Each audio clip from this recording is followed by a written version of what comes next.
Imagine pouring out decades of fear and shames into a letter that you will never send. That's what Franz Kafka did. In it, he confessed, "My writing was all about you. All I did there, after all, was to complain about what I could not say to your face." Those words written in hidden 50 pages letter to his father hit like a punch to the gut. Today, we'll dive into the raw emotional letters, what Kafka revealed, how he said it, and why it still resonates so deeply. Franz Kafka, 1883-1924, is famous for Kafkaesque tales like the Metamorphoses and for the coining of a word for bizarre nightmare logics. But late in his life, Kafka turned out sensibility inward. In 1919, at the age of 36, he wrote an immensely personal letter to his own father, Hermann Kafka, a letter never delivered in his lifetime. In fact, Kafka himself called it as the closest things to an autobiography. Over about 50 pages, he poured out years of anger, guilt, and hurt. We will explore the context and key moments of his letter and reflects on why Kafka and Kafka's vulnerability still haunts us today. Kafka grew up in Prague as the son of a prosperous Jewish shopkeeper. His father was a large, domineering man who worshipped nothing but a material success, and in Kafka's mind belonged to the race of giants, an awesome, admirable but repulsive tyrant. Little Franz felt painfully small beside him. As Britannica's note, the son was timid, guilt-ridden, and obedient. In his father's presence, he lived in a strict, achievements-driven household where humans' warmth was scarce. In 1919, Kafka was well into adulthood. His fiancée had just broken off their engagement largely due to the Hermann's harassed disapprovals. That summer, Kafka finally wrote down what he had never been able to say, a letter addressing every injustice and contradiction he felt in his childhood. He even asked his mother to deliver it, but she thought it's too explosive. In other words, this letter was never meant to be published or public. It was Kafka's private reckoning, written with both sorrow and something dark humor. Imagine Kafka sitting across from you, his voice shaking as he is speaking directly to his father. He starts with a painful confession. "You asked me recently why I maintain that I am afraid of you," he writes. Then he admits the truth. "As usual, I was unable to think of any answer, partly because I am afraid of you." That one line, being literally afraid of his own father, even as a grown man, immediately pulls you into a fear that haunted Kafka. He goes on to lay out a specific hurts. For example, Kafka points out the terribly hypocrisy he saw. And here was your mysterious innocence and invulnerability. You abused others without regrets, and you condemned abuse and said it was forbidden. Those words directed as a present parent hit hard. He is essentially saying you would hurt people but then lecture them about how wrong it is. Anyone listening can feel the sitting of that contradiction. Kafka also described living with a constant shame and inadequacy.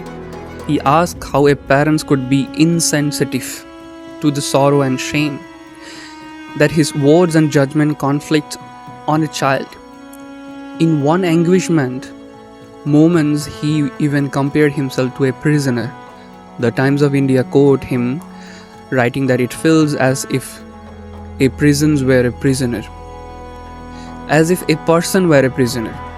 Not only the intentions to escape, but also the intentions to reveal the prisons as a pleasure domes for himself. In other words, he feels trapped by homes and family, yet strangely tied to them, like someone torn between wanting freedoms and fearing the unknown beyond. Yet, amid the pain, Kafka gives a glimpse of hope. Late in the letter, he writes about longing for a clean little spot on earth where the sun sometimes shines, and one can warm oneself a little.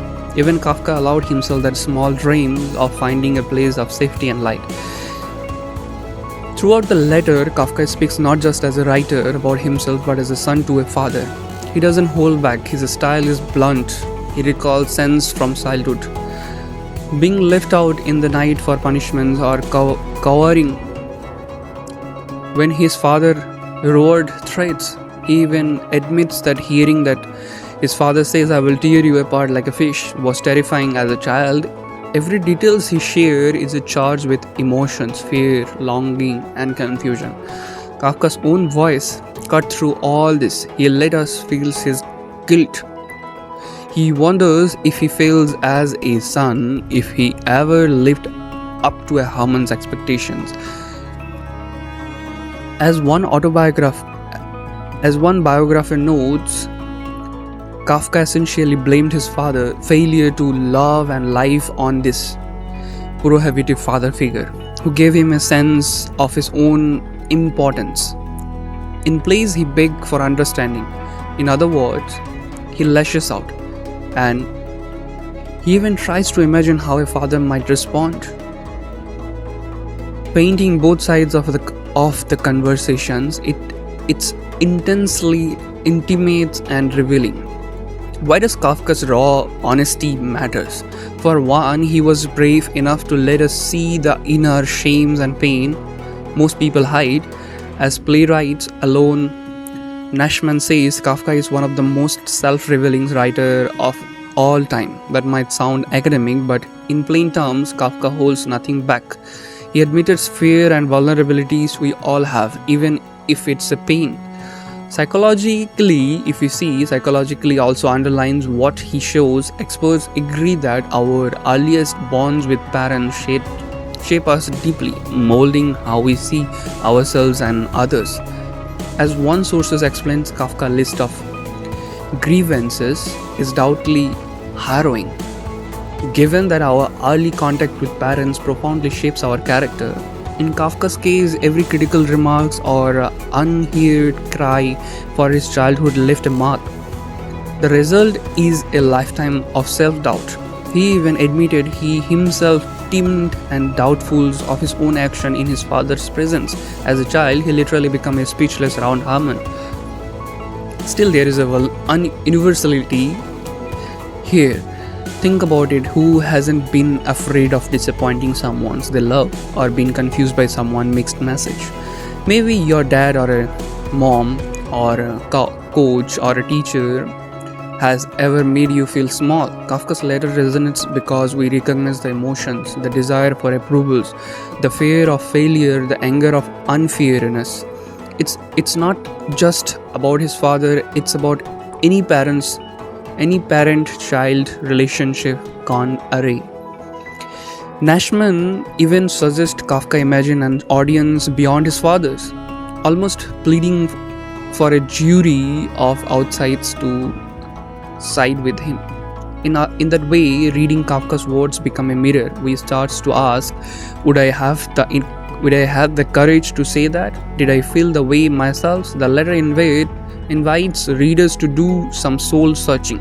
As Nashman says, it invites a self-reflections about our own families and fear. The most wrenching part of the letter comes from simple human movement. For example, Kafka recounts a childhood memory so painfully, begging for water and being punished by being locked outside at night. He says that moments did me inner harm.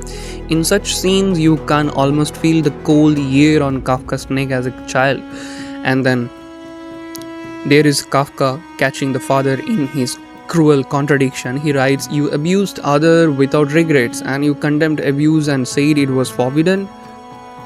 Think about that for a second. Here the father who roars at his sons for crying or messing up, yet who is himself throws around insults and threats with impunity. Kafka articulates the confession his father acted cruelly and then blamed cruelty itself. We should pause on that line.